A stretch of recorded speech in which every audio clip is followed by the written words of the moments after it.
Transmitted na po sa tanggapan ng House Speaker ang dalawang impeachment complaint laban kay Vice President Sara Duterte.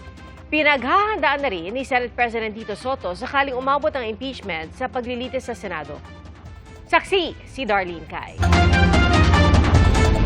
Sa Lunes, inaasahang maisasama sa order of business ng plenaryo ang dalawang impeachment complaint laban kay Vice President Sara Duterte.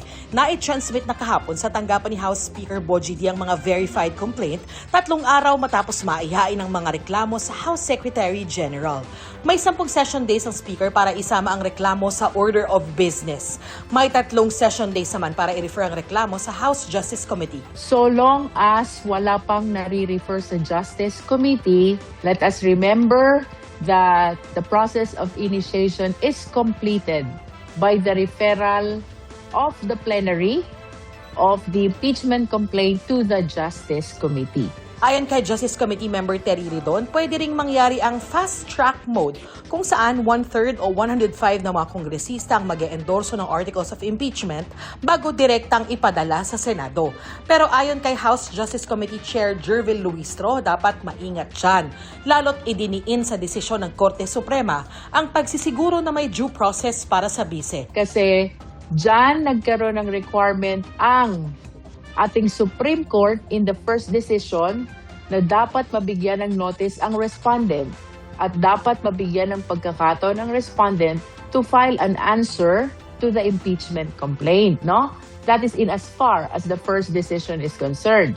And then with respect to the recent resolution, evidence must be attached to the impeachment complaint and that the same must be sufficient to support the impeachment complaint. Kaya para kay Luistro, mas mabuting maglabas ang Committee on Rules ng bago, mas malinaw at mas detalyadong mga patakaran sa impeachment proceedings alinsunod sa resolusyon ng Supreme Court.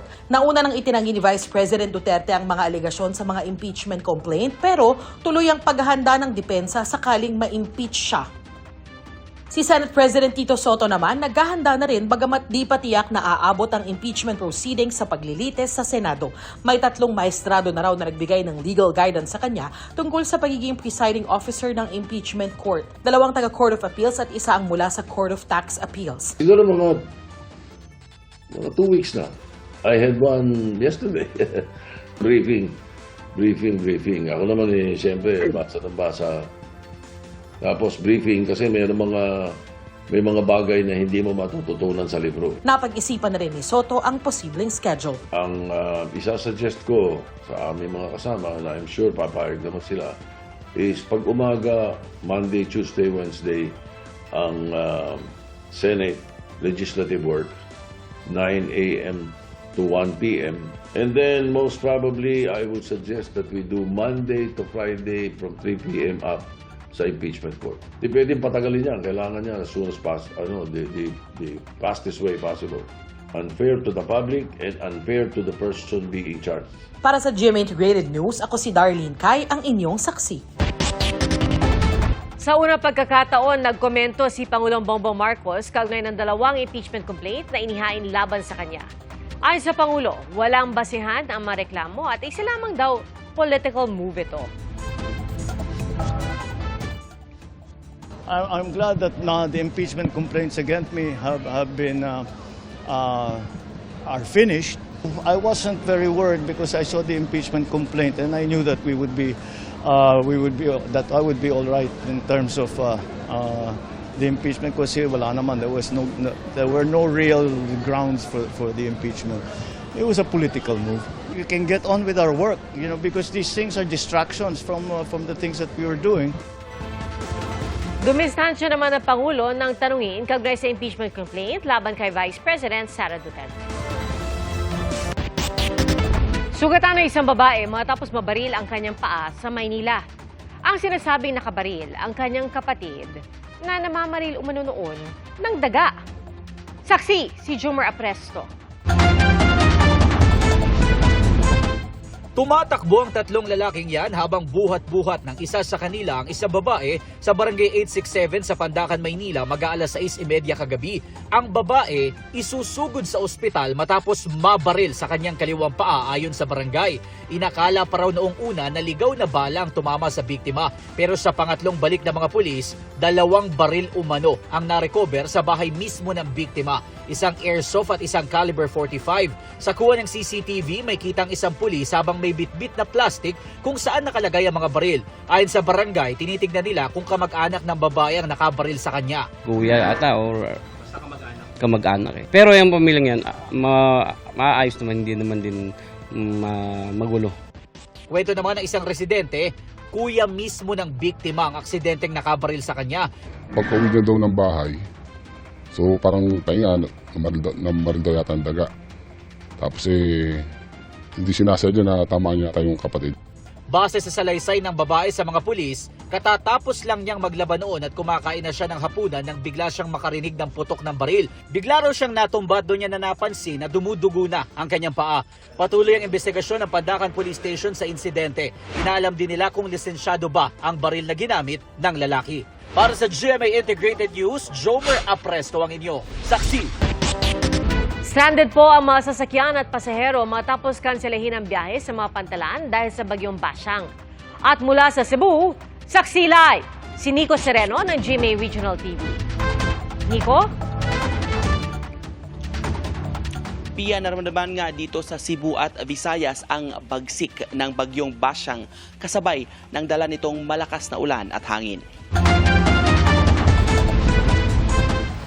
Magdamag na inulan ang Bohol. May inilikas na halos 4,000 pamilya bilang pag-iingat. Sa kabila niyan, sabi ng Provincial Disaster Risk Reduction and Management Office, walang epekto ang bagyong Basyang sa lalawigan. Generally, walay impact si bagyong Basyang for Bohol. Walay damage to properties or infrastructures, wala pa reported casualties. Doon na tayo increasing number of evacuees. Sa bayan ng Hagna, naglandfall ang bagyo kaninang alas 11 ng umaga. Sunod sa bayan ng Dawis, alas 4 ng hapon. Binaha naman ang kalsadang ito sa Barangay Sangat sa San Fernando, Cebu dahil sa pabugso-bugsong ulan. Sa bayan ng Bulhoon, minomonitor ang Lusapon River na tumaas ang lebel dahil sa malakas na pag-ulan. Halos kaunti na naman ang mga residente sa baybayin ng Barangay Dumlog sa Talisay City. Karamihan kasi nagpunta muna sa mga evacuation center dahil ayaw na raw nilang maranasan ang nangyari noong bagyong Tino. Kuya, bitaw sir, kay labi na doon kay dagat diri. Kay akong bana na ano ba sa bagyong Tino niya, naka-survive ra. Inilagay naman sa mas mataas at mas ligtas na lugar ang mga sasakyang pandagat ng mga mangingisda. Dahil sa bagyo, Miyerkules ng gabi pa ipinagbawal ng Philippine Coast Guard ang paglayag ng mga barko o roro. Kaya umabot na sa mahigit 1 kilometro ang pila ng mga truck sa bahagi ng National Highway sa Sambuan, Cebu. Papunta sana ang mga truck sa Negros Oriental. Maging sa Mainit Port sa Oslob, nakaantabay pa ang mga driver at pahinante sakaling payagan na silang makapaglayag papuntang Dipolog City at Dapitan City. Mag-uul po tayo kay atong pamilya to asa tayo. Sa una ang pwede. Tawag-tawag lang na rito, pamilya. Stranded din pati mga kalakal na maaaring masira tulad ng kargang karne ng manok ng isang truck. Kaya panay ang paandar nito ng freezer. Wala may mo kay bagyo man.